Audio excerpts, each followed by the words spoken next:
कणकवली शहराचा नगररचना DP plan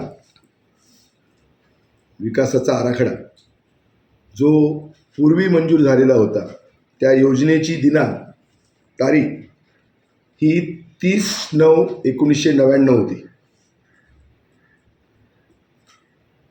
आणि त्याच्यानंतर जो जमीन जी वापर केली गेली या शहरातली या सगळ्या रिझर्वेशनसाठी आरक्षणासाठी त्याच्या अस्तित्वात असलेला जो जमिनीचा नकाशा होता तो नकाशा 22/4/2022 त्या ठिकाणी या नगरपालिकेला सादर केला गेला आणि त्याच्यानंतर प्रारूप विकास योजना PLU हस्तांतरण म्हणजे प्रस्तावित असलेला जमीन वापर नकाशा हा 7/4/2025 त्या ठिकाणी देण्यात आला आणि त्याची प्रसिद्ध करण्याची अंतिम तारीख होती 10/4/2025.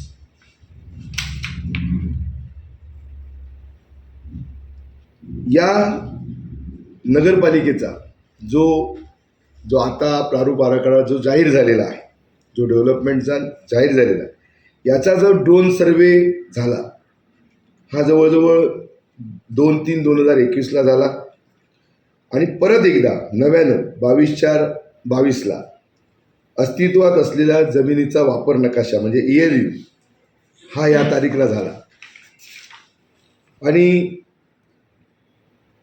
प्रसिद्ध करण्याची जी तारीख होती या प्रारूप आराखड्याची ही 10/4/2025 होती.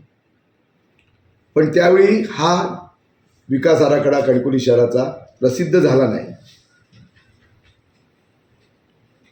आणि त्याची अंतिम तारीखसुद्धा 10/4/2025 होती प्रारूप विकास योजना आराखड्याची. पण काल 26 फेब्रुवारीला हा त्या ठिकाणी प्रसिद्ध केला. 27 याचं गॅजेट झालं, राजपत्रित झालं 27 फेब्रुवारी आणि तो प्लान DP प्लान पूर्ण आराखडा विकास आराखडा हा आता नगरपालिकेच्या कार्यालयामध्ये त्या ठिकाणी कणकवली वासियांना, जनतेला, मतदारांना, शहरवासियांना त्या ठिकाणी दाखवण्याकरता नेमका आपल्या शहराचा विकास प्रारूप आराखडा कसा आहे याचं त्या ठिकाणी कार्यालयामध्ये त्या ठिकाणी तो संपूर्ण प्लॅन ठेवण्यात आलेला आहे. कणकवली शहरातल्या आपल्या सगळ्या वृत्तपत्राच्या माध्यमातून, प्रिंट मीडियाच्या माध्यमातून, सोशल मीडियाच्या माध्यमातून 30 दिवसापर्यंत जर काही हरकती किंवा सूचना जर जनतेला त्या ठिकाणी करायच्या असतील तर त्या आपण कराव्यात. नगरपंचायत कार्यालयामध्ये कराव्यात. नगररचनाकार सिंधुदुर्ग ओरस इथं सुद्धा आपण याबाबतच्या तक्रारी त्या ठिकाणी त्यांनी हरकती आणि सूचना हे त्या ठिकाणी करू शकता आणि म्हणून आपल्या माध्यमातून या ठिकाणी 30 दिवस हे त्या ठिकाणी शिल्लक आहेत. 27 फेब्रुवारीला याचं गॅजेट झालेलं आहे. याच्यामध्ये 1999 मध्ये आणि 2026 याच्यामधला जो फरक आहे DP प्लॅनमधला हा फरक मी आपल्याला या ठिकाणी दाखवून देतो. 2019 मध्ये DP प्लॅनमध्ये जो रेसिडेन्शियल जो भाग होता हा भाग फक्त 82.65 हेक्टर्स एरिया होता आणि त्यामुळे आता त्याच्यामध्ये 218.46 एवढा वाढ झालेला आहे. म्हणजे 82.65 अधिक 218.46 हा रेसिडेन्शियल वाढ झालेला आहे. पूर्वी कमर्शियल एरिया जो होता तो 3.90 हेक्टर एरिया होता कमर्शियल, त्याच्यामध्ये आता 4.45 ची वाढ झालेली आहे. म्हणजे 390 अधिक 4.45. इंडस्ट्रीयल जो यूजसाठी त्याच्यामध्ये एरिया होता तो हेक्टरमध्ये 1.6 हेक्टर होता. आता नव्यानं त्याच्यामध्ये म्हणजे 18.4 म्हणजे जवळजवळ 20 हेक्टर 1.6 अधिक 18.4 जवळजवळ 20 हेक्टर एरिया हा आता इंडस्ट्रीयल म्हणजे 18.4 वाढवलेला आहे. आणि पब्लिक सेमी पब्लिक याच्यासाठी वापरासाठी पूर्वी 1999च्या डी पी प्लॅनमध्ये 11.90 हेक्टर एरिया होता, त्याच्यामध्ये वाढ होऊन 11.16 हा नवीन वाढ झालेला आहे. म्हणजे 11.90 प्लस 11.16 अशा पद्धतीनं पब्लिक सेमी पब्लिकमध्ये त्या ठिकाणी वाढ झालेली आहे. त्याच्यानंतर पब्लिक युटिलिटीज किंवा पूर्वी होता 0.60 हेक्टर, आता त्याच्यामध्ये 14.1ची वाढ त्या ठिकाणी झालेली आहे. त्याच्यानंतर रिलिजियस प्लेसेस याबद्दल पूर्वी 0.70ची तरतूद होती, त्याच्यामध्ये काही वाढ किंवा त्याच्यामध्ये इन्क्लूड केलेलं नाही कदाचित बाकीच्या याच्यामध्ये 0.70. पण ट्रान्सपोर्ट अँड कम्युनिकेशन हे पूर्वी 56.90 होतं, आता त्याच्यामध्ये 53.67ची वाढ झालेली आहे. म्हणजे 56.90 अधिक 53.67 ना, प्रत्येक फिगर अशी घ्या, लक्षात घ्या. त्याच्यानंतर ॲग्रिकल्चर लँड होती या शहरामधली 386.25 हेक्टर ॲग्रिकल्चर लँड. तर ही लँड या डी पीमध्ये त्या ठिकाणी कमी झालेली आहे, म्हणजे 52.67 ही कमी झालेली आहे. म्हणजे 386.25मधनं 52.67 हेक्टर ही त्या ठिकाणी ॲग्रिकल्चरमध्ये कमी झालेली आहे. नंतर बाकीच्या ज्या ऑर्चिड्स आहेत ती आहे तशीच आहे, वेकेंड अँड बॅरन लँड्स आहे तशीच आहे, हिली लँड्स आहे तशीच आहे, वॉटर बॉडीज आहे तेच आहे. आणि आपला जो सगळा कणकवली शहराचा जो संपूर्ण एरिया आहे, शहराचं जे शहर येतं ते 846.42 हेक्टर हे संपूर्ण शहराचं त्या ठिकाणी आहे. म्हणजे 1999 आणि 2026 फेब्रुवारी याच्यामध्ये हा बदल त्या ठिकाणी झालेला आहे. म्हणजे याबाबत सुद्धा शेतकऱ्यांनी त्या ठिकाणी माहिती घ्यावी, कोणाचं क्षेत्र त्या ठिकाणी वगळण्यात आलेलं आहे, कोणाचं क्षेत्र त्या ठिकाणी वाढवण्यात आलं आहे, कुठलं क्षेत्र कमी झालं आहे, या संदर्भामध्ये अशा पद्धतीनं हे झालेलं आहे. आणि तिसरा सगळ्यात अजून 2 मुद्दे आहेत, त्याच्यामधला सगळ्यात नवीन जी प्रस्तावित आरक्षणं झाली, म्हणजे कणकवली शहराची 1999ला 57 आरक्षणं होती या शहराची, त्याच्यामधली आतापर्यंत 7 विकसित झाली, 50 आरक्षणं होती.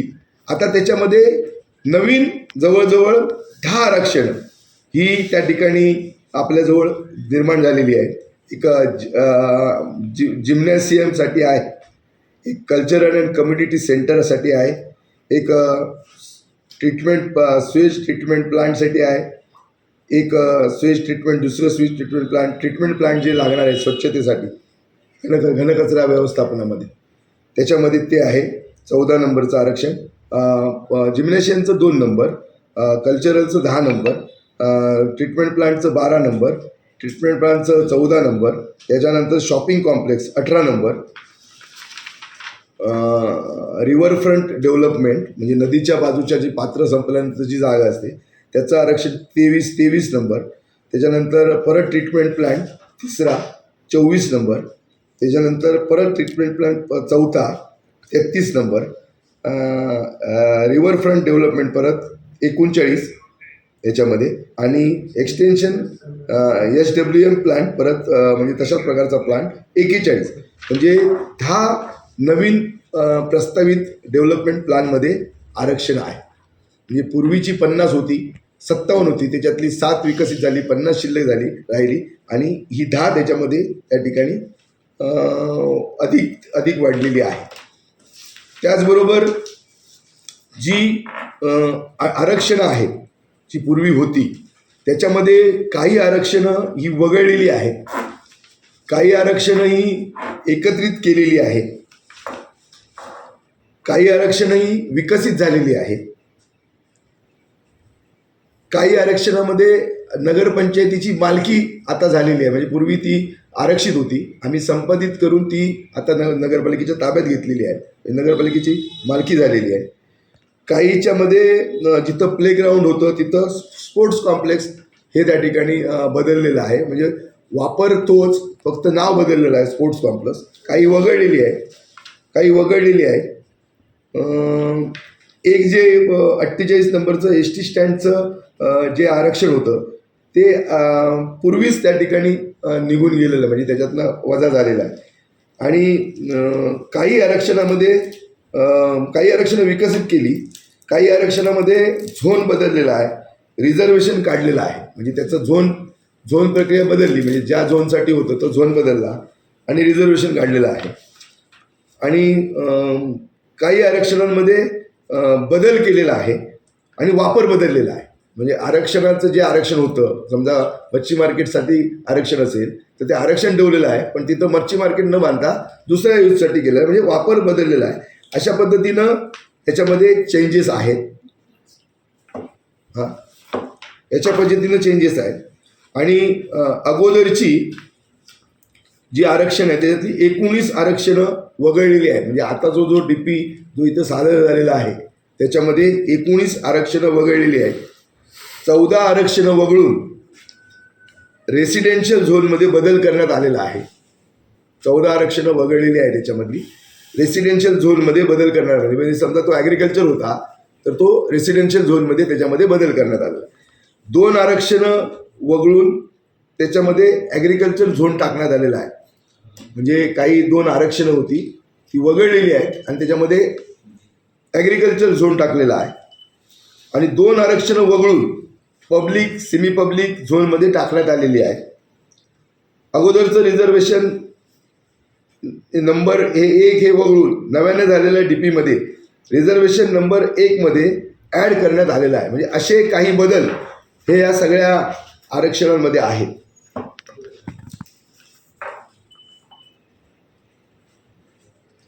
खरं तर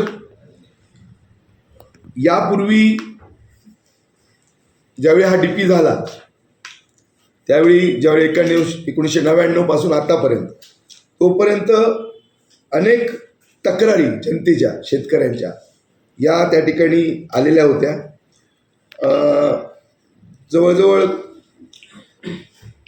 हरकती सूचना ह्या जवळजवळ 50 अशा प्रकारच्या हरकती सूचना आलेल्या आहेत. परत त्यांनी त्या हरकती परत घ्याव्यात, कारण नव्यानंच परत प्रारूप आराखडा सादर झालेला आहे. 30 दिवसाच्या आत त्या हरकती त्यांनी घेतल्या पाहिजेत आणि जुन्या हरकतींना त्या ठिकाणी विचारात घेतलं जाणार नाही. परत समजून घ्या, म्हणजे कायद्यामध्ये जेव्हा नवा विकास प्रारूप आराखडा झालेला आहे, जसं कोणतरी एखादा शेतकरी म्हणत असेल की मी 99ला तक्रार केलेली होती, हरकत केलेली होती, सूचना केलेली होती, ती ग्राह्य करूनच हा DP नव्यानं सादर झालेला आहे. मग आता या DPमध्ये जर बदल हवा असेल किंवा DPमध्ये काय तक्रारी असतील, हरकती असतील, आक्षेप असतील, सूचना असतील तर नव्याने त्या प्रत्येक शेतकऱ्याला, माझ्या कणकवली शहरातल्या शेतकऱ्यांना द्याव्या लागतील. आणि ती तारीख 27 फेब्रुवारीपासून 30 दिवसाची आहे. म्हणजे आम्ही 26लाच प्रसिद्ध केलेलं आहे, 27ला आम्हाला गॅझेट राजपत्रित झालं आणि 26 पासून जे 30 दिवस आहेत तोपर्यंतच लेखी स्वरूपात हरकती घेतल्या जातील. नगरपंचायतीच्या कार्यालयामध्ये द्या, नसेल तर नगराध्यक्ष रत्नाकर ओरस यांच्या कार्यालयामध्ये आपण त्या ठिकाणी द्या. आणि म्हणून पुन्हा एकदा आपल्या सगळ्यांच्या वतीनं त्या ठिकाणी सांगतो, 26 फेब्रुवारीला प्रसिद्ध केलेला आहे.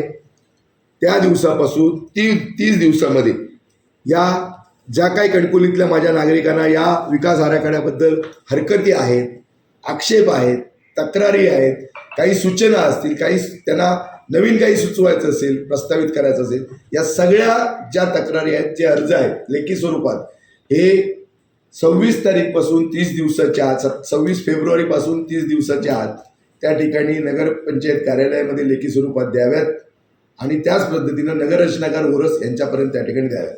याचबरोबर आमची सुद्धा, म्हणजे नगरपंचायत या सगळ्या प्रक्रियेमध्ये 1999ला मी सरपंच होतो आणि त्यावेळी DP झाला होता.